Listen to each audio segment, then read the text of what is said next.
Hi friends, I'm going to give you a bit of a guide with some tips on how to gain RP and climb ranked faster in Apex Legends Season 8. As you know, ranked in Apex Legends Season 8 has changed slightly, and as we get closer to the Season 8 ranked split, coming on the 23rd of March, I thought it would be good to look at the best ways to gain ranked RP and climb faster this season. Of course, there's the added incentive to keep grinding now in this season because you get dive trails for reaching diamond, which if I'm being honest, isn't too hard to do, so the guidance and tips in this video should hopefully help you get to diamond, so you can at least get a dive trail for next season. If you didn't know, the current split in Apex Legends Season 8 is on Kings Canyon, and after the split will be on Olympus, so we won't get any World's Edge ranked play this season, which actually means the tips fit quite nicely in this video for Kings Canyon and Olympus, given that they're fairly similar in terms of gameplay. So the first thing we can think about in ranked is where you're going to land. I would always say try to pick a place that you don't see too many teams landing, but at the same time has good loot. Fighting one team early on isn't a bad thing, but trying to land in a place where there's 2, 3, maybe even 4 teams, and you're going to have to fight each of them at the same time, that's not a super smart move,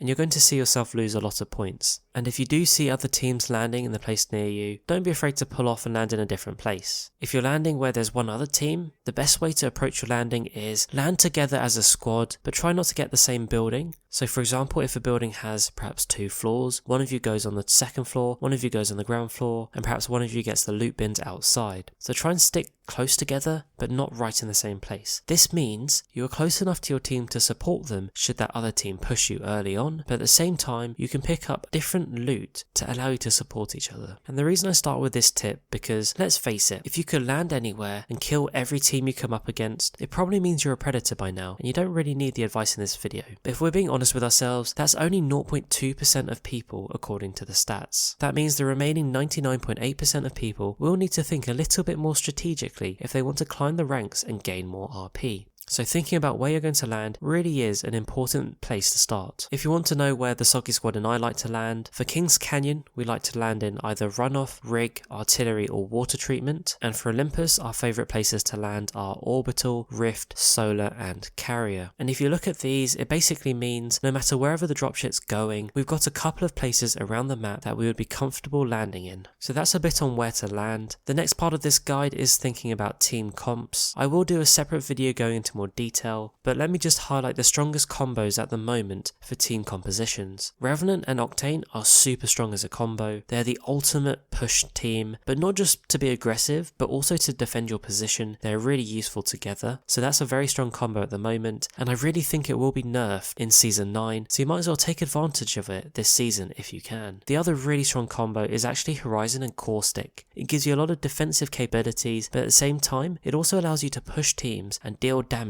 combining the Horizon ult with a Caustic ult or even Caustic tacticals. In terms of really useful legends for team comps, I would say Gibraltar's probably one of the most useful legends at the moment. Not only is his gun shield very strong for him as an individual, but his quick res in his dome and the ability of the dome to give you protection not only in the last ring, but as you're moving between positions. In an open map like Olympus and Kings Canyon, Gibraltar is just really useful. So that's a little bit on team compositions, a couple of the best duos at the moment, and perhaps who might be a useful legend to have in your composition. The next thing you want to think about is rotating to the ring, and you really want to be thinking about rotating to the ring early if you can. Especially on Kings Canyon and Olympus, you really want to think about what the best way to rotate into the ring is, and you want to be doing that as early as possible. One really useful thing to help you with this is to actually try and pick a recon legend in your team composition, because a recon legend is able to scan beacons, and this will let you know exactly where on the map you need to reposition, and you can then do some useful planning on how you want to reposition and which routes you're going to take. And I actually play Bloodhound because of this in ranked. It allows me to scan for the Soggy Squad, so we know exactly where the ring's going to end up. That allows us to pick extra RP and rank up a lot faster than we normally would. And once you do know where the next ring's going to be, try to rotate to that place and pick a good place that has a good vantage point, but also easy exit positions in case you need to escape. Like I said, especially Kings Canyon, but also on Olympus, there's going to be a lot of third parties, so you need to be in a position to not only fight, but also escape if you need to.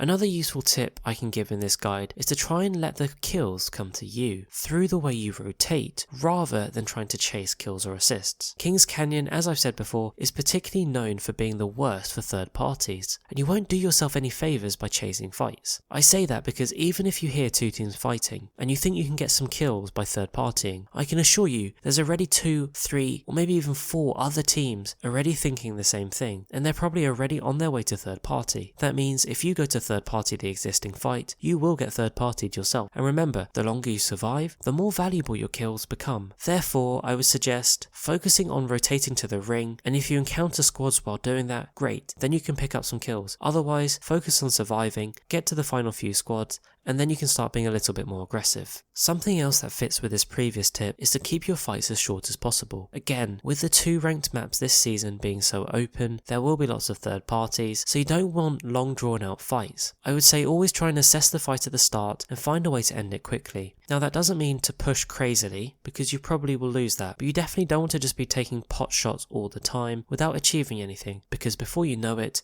2 other teams will arrive to wipe you and the other squad you were hoping to take out. My next point is super important, and I feel people don't really do this enough, and that is, don't be afraid to leave fights. And this ties into what I've just said previously. If you think a fight is taking too long, or you don't like your position, or even if you hear another squad pushing towards you, then don't be afraid to pull out of a fight. This doesn't mean you need to disappear completely, but pulling back a little bit so you're not in the way of third parties is not a bad idea, especially if you're low on health or you don't have the best loot. Then really do consider your exit routes whenever you're getting into a fight. And the best way to do it is, if there are multiple teams there, let the other teams fight first, and then you can be the third party. And that's the best way to survive and pick up kills at the same time. And as we talk about kills, a bit of guidance on kills, I would say try and keep track of your kills and assists as a team. If you've hit your maximum but your teammate hasn't, then it's worth trying to let them get the next kill or assist. Obviously don't put your positioning or yourself at risk trying to do that, as in don't purposely feed kills, but if there's an opportunity to let your friend or your teammate get the kill or assist instead of you because you've already hit your maximum, then it's worth doing, and it's a good way to share the kills and assists in a team to make sure you're all ranking up at the same time. Also, if everyone in your team already has the maximum 6 kills or assists, then it's definitely worth focusing on repositioning and staying alive until the end. Remember, you don't get any extra points past those 6 kills or assists, so there's no point chasing additional kills past those 6 kills or assists. You might as well focus on staying alive and getting those placement points. So that's my guide on how to gain RP and rank up faster in Apex Legends Season 8. Overall, as you can see, the best way to gain RP and rank up faster is simply play for points. And that means sometimes it's not just about having fun and running around and getting as many kills as you can. You need to be a little bit more reserved to make sure you conserve your points and focus on consistency. If you can consistently get positive points,